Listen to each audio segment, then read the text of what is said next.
मध्य प्रदेश की सियासत यानी 3 अगस्त से शुरू होगी और दतिया में उपचुनाव की वोटिंग 30 तारीख को हो चुकी है और 3 अगस्त को रिजल्ट घोषित होगा। लेकिन उससे पहले हमारी मौजूदगी दतिया के पॉलिटेक्निक पर है और आप देख सकते हैं तस्वीरों में यहाँ कांग्रेस के जो तमाम कार्यकर्ता हैं वो अपना डेरा डाले हुए हैं। ये सामने एलसीडी लगी हुई है और इन कांग्रेस के तमाम जो कार्यकर्ता वरिष्ठ बैठे हैं इनकी एक नजर बगैर पल के झपके इस एलसीडी पर है। हम बात करेंगे आखिर इन्हें शंका किस बात की है। जी क्या नाम है आपका? राजा कुरैशी। देखिए मतदान हो गया है, क्या है निष्पक्षता पर सवाल खड़े कर रहे हैं या वैसे ही बैठे हुए? नहीं, ऐसा कुछ नहीं है। ये हमारा काम ही ये देखना कि आगे जो कुछ यहाँ पर रखी हुई है मशीनें उनमें किसी प्रकार से कोई गड़बड़ी ना हो। तो हम लोग विपक्ष के भी हैं और शासन कुछ भी कर सकता है, इसलिए हम लोग सब जने देख रहे हैं यहाँ पर बैठे।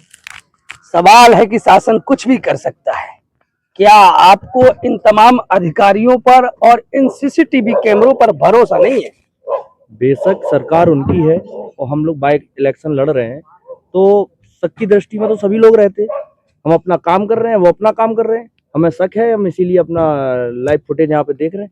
लेकिन सरकार बाय इलेक्शन का हमेशा ये होता है कि कर्मचारी जिसकी सरकार होती है उसके कहीं ना कहीं दबाव में काम तो करता है, तो इसलिए हमें पूर्णतः विश्वास नहीं हो रहा है। लेकिन यहाँ का लोकल प्रशासन चाहे कलेक्टर साहब हो, एसपी साहब हो, कोऑपरेट करने का काम कर रहे हैं।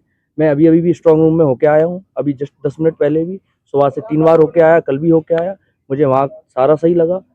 जो यहाँ पे लाइव चल रहा है इसमें भी सही लगा। कल थोड़ी सी चूँकि हुई तीनों की, चूँकि यहाँ पे कुछ टाइमर लिख के आ रहा था 7-8 घंटे का, उसको भी लेके हुई थी, बाद में क्लियर हुआ। और कल लैपटॉप का भी हुआ था, थोड़े बाहर के लोग आए हुए थे, वेबकैम लगाने आए हुए थे कल का लाइव का प्रसारण का, उसको लेके वो कोने में बैठ के लैपटॉप वगैरह रखे थे। उन लोगों को भी पकड़ा हम लोगों ने, तो उनका पता चला कि IITI दिल्ली से थे वो लोग। तो अब दिल्ली का नाम तो चूंकि बाय इलेक्शन में सुन के तो हर किसी की हार्ट बीट बढ़ाता है, तो हम लोगों को भी शंका हुई। बाद में SDO साहब वगैरह SDM साहब आए, उन लोगों ने उनका लैपटॉप वगैरह जब्त किया, उनका देखा, उसकी खाली हुई तो ऐसा कुछ नहीं पाया गया। बाद में एक PWD के कर्मचारी का भी लैपटॉप जब्त किया गया। चूँकि ये जो गाइडलाइन है 100 मीटर के दायरे में आप कोई लैपटॉप लेके नहीं आ सकते ऐसी स्थिति में। तो बस इतना है कि जो बाहर पुलिसकर्मी वगैरह जो तैनात हैं उन लोगों को इस गाइडलाइन की क्या जानकारी नहीं है, या फिर वो लोग अंदर कैसे बिना जांच के आने दे रहे हैं। तो बस इसको लेके थोड़ी सी शंका है। बाकी पुलिस प्रशासन पूरा कोऑपरेट कर रहा है। कुर्सी सामने है और LED भी सामने है, किस तरीके से नजर रख रहे हैं आप? बिल्कुल सतत नजर रख रहे हैं, हम सभी लोग सचेत होकर देख रहे हैं। और हमारे सब भाई ने जैसे बताया कि 1-2 घंटे में हम लोग स्ट्रांग रूम तक चले जाते हैं।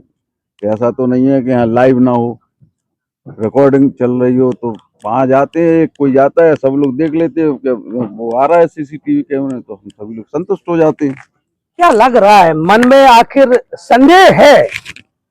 मन में संदेह जनता की तरफ से दतिया के विधानसभा जिस प्रकार से दतिया के मतदाताओं ने कांग्रेस के पक्ष में मतदान किया है, हमें जनता के प्रति कोई संदेह नहीं है।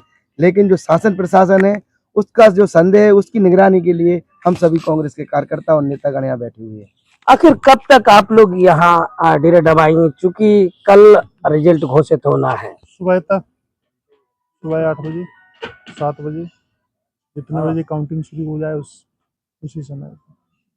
तो ये सभी कांग्रेस के कार्यकर्ता हैं और ये जो LED है आप देख सकते हैं तस्वीरों में, जो LED लगाई हुई है इस पर सतत निगरानी बनाए हुए हैं, क्योंकि इन लोगों को ऐसा लगता है कि सरकार भाजपा की है, ललकार भाजपा की है, तो ये बाय इलेक्शन है, चुनाव है, तो कहीं ना कहीं गड़बड़ी की आशंका हो सकती है। इसी तरीके की खबरों के साथ आप जुड़े रहिए संगम कुशवाहा के साथ, देखते रहिए हिंदुस्तान टुडे।